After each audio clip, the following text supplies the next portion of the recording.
Marketing, Chapter 2, Price, Session 2, Factors Affecting Pricing. Firms are affected by several factors present in marketing environment. So what they will do is a firm plans production keeping in view the first one is customer need. First they will be thinking about what the customer is expecting, what is their taste. Second one is market characteristics. What is happening around them? That is, what is the present situation of the market? They will be keeping that in mind. And the next one is competing firms. That is the firm which are competing, that is the firms which are competition for us. So they will be keeping in that mind, and according to that they will be fixing the price, the packaging or the promotion. According to the competing firms only they will be fixing. Next one is behavior of suppliers and distributors for its product. We have to see the suppliers and distributors. That is, it might be like we have to satisfy them by income or anything else what they are expecting. If they are satisfied only, then they will be satisfying us by producing our product. So behavior of suppliers and distributors are very important thing. Next one is, and certain legislative factors means any other factors. Now this factors affecting pricing has been divided into two factors. One is internal factors and external factors. Today we will be seeing of internal factors. Internal factors are factors which are affected inside our firm itself. That is, we can find out the problem by which our firm has been affected and we can solve that. That is, we can get a solution for that problem. That is known as internal factor. Here they are given the example: all the piece of marketing mix, procurement of raw material. Piece of marketing mix are product, place and promotion. If anything has been affected, if these three, any one has been affected, means we can find out the problem and we can solve them. Next one is procurement of raw material. That is the quality of raw material, whether it is good or bad, like that. Next one is employment of labor. Employment of labor is very important. Though we are having a big company and everything else, but we should have a good hard-working labor in our company to work. So if we want to recruit any new employees, means that also can be found out. Next one is cost of production, etc. Whether this time the cost of production is less, means now we can find out the problem and next time we can solve it by what can I say, we can invest more on cost of production if it is needed. Next one is, we are going to see the internal factors. In that first one is objectives of the firm. Objectives of the firms are very important. As I said before also, when a company is starting, objectives are very important. A company has to create some objectives where they have to follow that objectives for throughout the lifetime of that company. Is that clear? So in this, what they are saying is, a firm may have various objectives and pricing contributes in achieving them. In that, firm may pursue different objectives such as maximizing revenue. Revenue is maximizing our income. Next is maximizing the profit. Once the income has been raised, obviously we will be getting the profit. Next one is maximizing market share or maximizing customer satisfaction. That is, we have to find out all these things only with the internal factors. First, when we are doing some sales or something else, means we have to see the feedback, what from the customer side or from the market side, and then we have to improve the mistakes, what and all we have to change in the next production. The pricing policy should be established only after clear consideration of the firm's objectives. That is, first the firm's objective must be clear. Then only we have to start working in that. Now second one is role of top management. Usually it is the top management that takes a firm's pricing decision. Pricing activities are so crucial for future sales and profits that a marketing manager has to remain involved in the pricing. See, this pricing decisions will be generally decided by the top management. So in this, what they are saying is, pricing activities are so crucial for future sales because we don't know what is happening in the market. in sudden in the night also the marketing might change, that is the marketing characteristics might change, or the pricing might change, so we have to fix the price according to that. So what they will be doing is, it is the duty of the marketing manager is to assist the top management.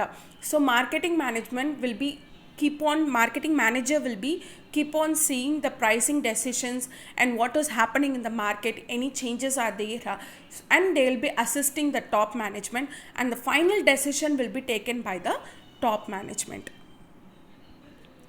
Third one is cost of the product. There is a direct relationship between the cost of the production and price of a product, because once the cost of production is high, automatically the price of the product will also be high. So here what they are saying is, the firm should also fix prices that are realistic. We should not fix any artificial price, like we should see what is happening in the market present situation, what our competing firms are fixing the price.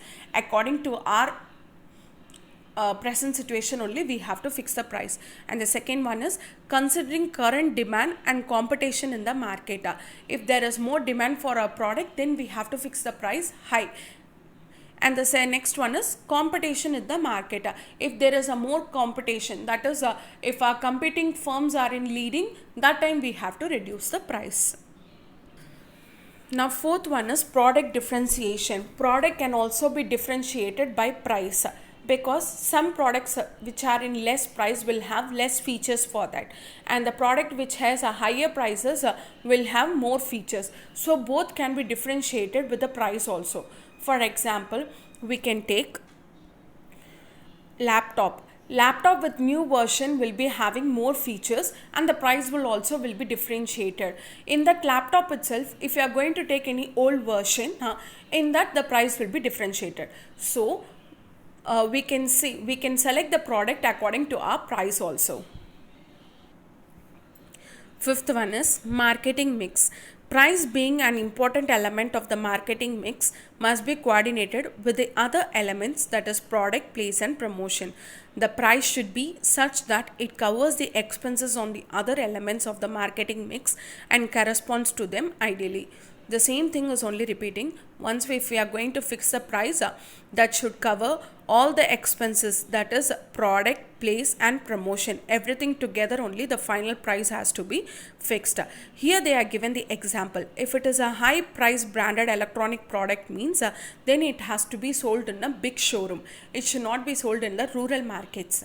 At the same time, and for that high branded electronic products and all, we should give TV advertisements and not for the personal selling. Personal selling can be given for the product which and all in the lesser cost, and it can be sold in the rural markets also. So in this, marketing mix is very important. Sixth one is size of the organization. If the size of the firm is big and the scale of production is large, at that time we can set lower product price and increase our sales, because whatever we are producing, that has to be sold. At that time, if we set lower price means there will be more sales for that product. And on the other hand, small sized firm keep high prices of its product. If it is a smaller firm, at the same time they have to get more revenue for producing future products, so they will be setting high prices. Seventh one is location of the organization. Location of the organization is an important determinant of the price of a product. The price and product size will vary depending upon whether the market is located in rural or urban area. For example, in towns and all, what happen, they'll be having a small petty shops. If we go and ask shampoo means, we'll be getting for 1 rupee or 2 rupee. In that petty shops, they'll not be having in a shampoo bottle. At the same time, we'll be getting the same shampoo in the departmental stores for that is instead of a big 200 ml or 250 bottle found in departmental stores in a large city of the same shampoo. So the product will be produced according to the market. If it is a rural market, then they will be producing in the small sizes, that is in a packets. If it is going to be in city areas means, then they will be producing the shampoos in a bottle, that is 200 ml or 250 ml. Eighth one is nature of goods. If the product is a necessity good means which we are doing in our day to day, everyday. For everyday necessity means the product price will be like in the moderate price. At the same time, if the product is a luxury good, then it is being demanded by high end consumers means its price will be high. So this is known as nature of good. Last one is promotional program. The extent of promotional program and advertisement expenditure also influence the price of a product. As I said before, if it is going to be a high end consumers product like a luxury good means then for that we need a higher promotion which has to be advertised in TV, like that. If it is going to be a low budget product that is which we will be selling in the petty shops or something else means for that personal selling or even with the posters or with the small letters is enough for the public.